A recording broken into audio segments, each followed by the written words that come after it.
नमः शिवाय ओम नमः शिवाय ओम नमः शिवाय ओम नमः शिवाय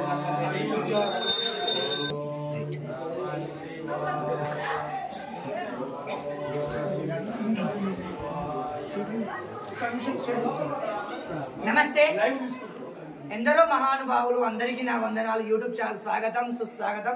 ప్రస్తుతం మనము పాలమూరు జిల్లా ఉర్వగడ్డపల్లి గ్రామంలో మరి ఉన్నాము.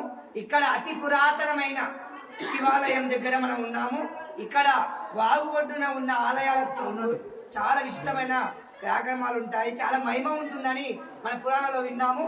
మనం ప్రస్తుతం అయితే మీనంబరం ఆలయానికి రావడం జరిగింది. ఇక్కడ మనతో పూజారి గారు ఉన్నారు. ఎక్కడ లేని విధంగా ఇక్కడ విశిష్టత ఏంటిది, ఏ విధంగా ఉంది చూస్తే శివలింగం చాలా పెద్దగా, అదే విధంగా ప్రాణమఠం కూడా చాలా విశాలంగా ఉంది. ఒకసారి ఇక్కడ ఉన్న పూజారి పేరు తెలుసుకొని మనం ఒక లోపలికి వెళ్ళి ఆలయంలో పూర్తిగా చూపించే ప్రయత్నం చేద్దాం. జై శ్రీరామ్. ఓం నమః శివాయ ఓం నమః శివాయ. जय गुरु परशुरामेश्वर स्वामी की जय, गणेश महाराज की जय, हनुमान महाराज की जय, सुब्रह्मण्य महाराज की जय, महामंगलगौरी माता की जय, नंदी महाराज की जय, गंगापुरम लक्ष्मी चन्नकेश्वर स्वामी की जय। नमः पार्वती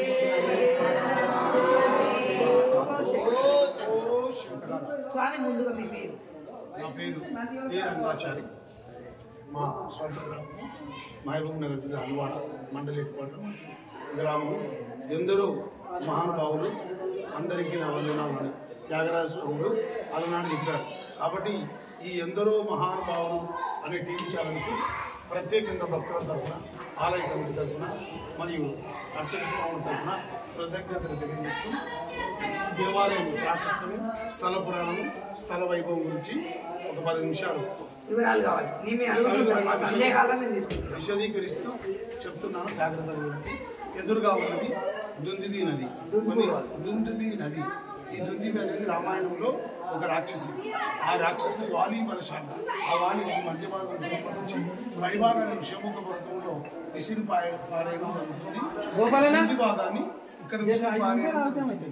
కాబట్టి ఆ క్రింది భాగం అంటే ఒడ్డు కింది నుంచి కింది భాగం విసిరేసిన కింది భాగమే నల్గొండ, ఉమ్మడి నల్గొండ జిల్లా నాగారం సాగర్ నుంచి ఉమ్మడి మహబూబ్నగర్ జిల్లా నవపేట మండలము లోక్రేవ్ వీరభద్రుని గుడి నుంచి చివురుపల్లి గుట్టలో నుంచి ఈ యొక్క ఈ దుందిబి నది ప్రవహించి ఆ యొక్క లోక్రేవ్ నుంచి మరి ఇక్కడ రాజాపూర్, మరి లింగంపేట, కోడగల్, బైరంపల్లి మీదుగా ఈ పరశురామేశ్వర స్వామి దేవాలయం ముందు నుంచి పాపిగల్లు సిరిసవాడ నుంచి మరి నాగారు సాగర్లో కలవడం జరుగుతుంది.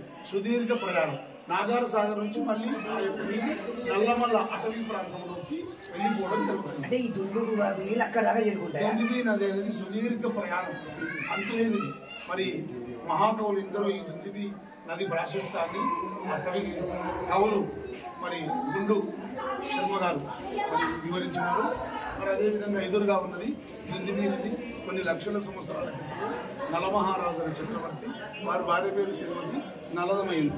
ఆ నలమహారాజు యుద్ధం చేసి శని ప్రభావం చేత అనేక ప్రాంతాలు తిరుగుతూ ఈ ప్రాంతానికి వచ్చేసారి. ఇక్కడ వచ్చిన తర్వాత ఆ నలమహారాజు ఆ దుందుబి నదిలో చేపలు వేటాడి వారి భార్య శ్రీమతి నలదమయంతి గారికి ఇవ్వడం జరిగింది.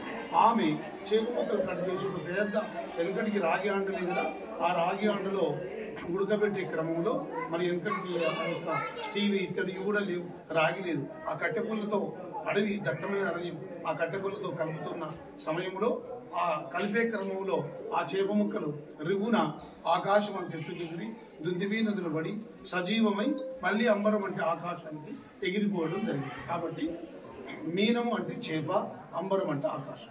కాబట్టి ఈ క్షేత్రానికి ఏం పేరు? మీనాంబరం అని స్థలం. ఈ గుడి కడీలు, ఈ చుట్టూ మంటపాలు ఇవన్నీ రాష్ట్రకూటులు.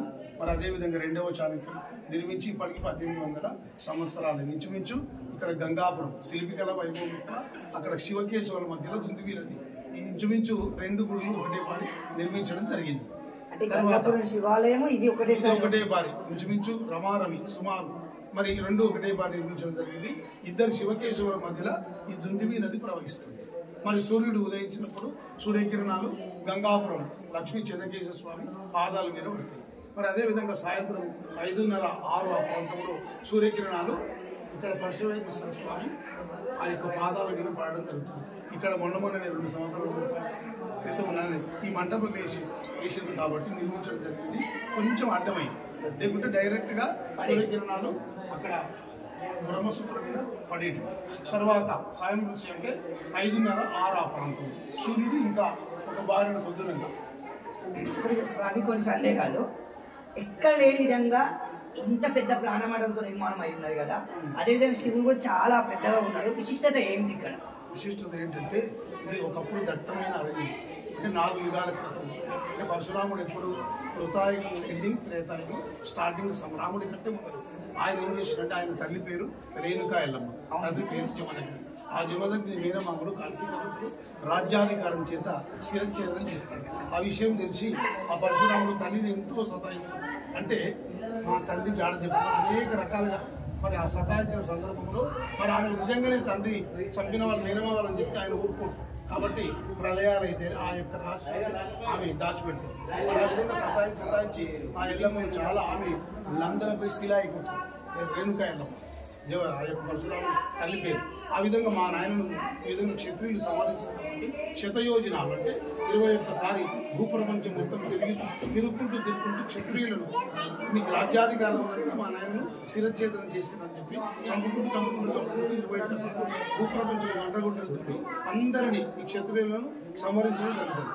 ఆ సంహరించిన తర్వాత ఆయన అక్రమంలో తమిళనాడు, ఆంధ్ర, మరి ఇక్కడ తెలంగాణ, రాయలసీమ, కర్ణాటక ప్రాంతంలో అందరూ ఈ క్షత్రియులను చంపి పశ్చాత్తాపడి ఆయన ప్రాయశ్చిత్తం చెంది ఎవరు ఆ యొక్క పరశురాముడు అరే నేను ఇంత పాపం చేసిన గత జన్మలో పరివర్తన చెంది పశ్చాత్తాపడి ప్రాయశ్చిత్తం చెంది ఆయన ఏం చేస్తారంటే సబ్స్టెంట్గా 19 శివలింగాలు ఆంధ్రలో, తమిళనాడులో, తెలంగాణలో, రాయలసీమలో 19 శివలింగాలు ప్రతిష్ఠిస్తారు. అందులో భాగమే ఈ యొక్క పరశువేది స్వామి. పరశువేది అంటే భిన్న భాషలు, భిన్న ప్రజలు, భిన్న నైసర్గిక స్వరూపం, రకరకాల మనస్తత్వంతో భక్తులు ఇక్కడ వస్తుంటారు. ఇక్కడ గొల్లత్త గుడి అనేది పెద్ద ఇటుకలతోటి ఇక్కడ ముందు ఉంటుంది గొల్లత్త గుడి. ఈ యొక్క ఆలంపల్లి శివార్లు ఆ గొల్లత్త గుడిని గొల్ల స్త్రీలు వెనుకడికి ఇంపబిందులతో నీళ్లు తెచ్చి స్వామిని అభిషేకించి అర్చించి సేవించిన తర్వాత ఆ ఇంపబిందులు స్వామికి స్పర్శ అంటే తాకడం. చాలా మందికి మరి స్పర్శ అని అనడానికి రాదు. ఆ స్పర్శనే వికృతి ప్రకృతి స్పర్శగా మారింది. ఆ బిందెలు స్వామికి తాకిస్తే అవి బంగారు విగ్రహంగా మారింది. ఆ స్పర్శవేదియే పరశువేదిగా మారింది. కాబట్టి పరశురాముడు స్థాపించిన శివలింగం కాబట్టి పరశువేదీశ్వర స్వామి ఆలయం అని పేరు. ఈ లింగము దాదాపు 12 ఫీట్ల పైకి, 2 ఫీట్ల లోపలికి 10 ఫీట్లు. ఇంత పెద్ద పానవట్టం అంటే పార్వతీదేవి తెలంగాణ స్టేట్ ఇక్కడ కనిపిస్తున్నాయి కదా. లోపలికి ఇంకా 3 ఉంటాయి. అర్థం ఏంటంటే భూమి, ఆకాశము, వాయువు, అగ్ని, జలం పంచభూతాలకు చిహ్నం ఏంటి? పానవట్టమే పార్వతీదేవి. ఆదిశక్తి అమ్మవారు ఓంకారం, ప్రణవ బీజాక్షరం, ఓం అనే అక్షరంలో నుంచి తర్వాత బ్రహ్మ విశ్వేశ్వరుడు ఇదంతా జరగడం జరిగింది. కాబట్టి ఈశ అంటే కోరికలు. అందులో బ్రహ్మసూత్రం ఉంటుంది. అక్కడ చాగంటి కోటేశ్వరం చెప్తారు కదా, కోటి దేవాలయం ఢిల్లీ తీసుకుపోయి ఇక్కడికి వస్తారు. కోటి జన్మల తర్వాత శివారాధన చేస్తే అంతే. కాబట్టి విశేషమైన ఆరాధన బ్రహ్మసూత్రం, ఆ నీళ్ళు పోయింది సోమసూత్రం. మనము ప్రపంచంలో భర్తలందరూ భార్యమడుగా కట్టింది మంగళసూత్రం. కాబట్టి శివుడు అంటే కదిలే వస్తువ చైతన్యం.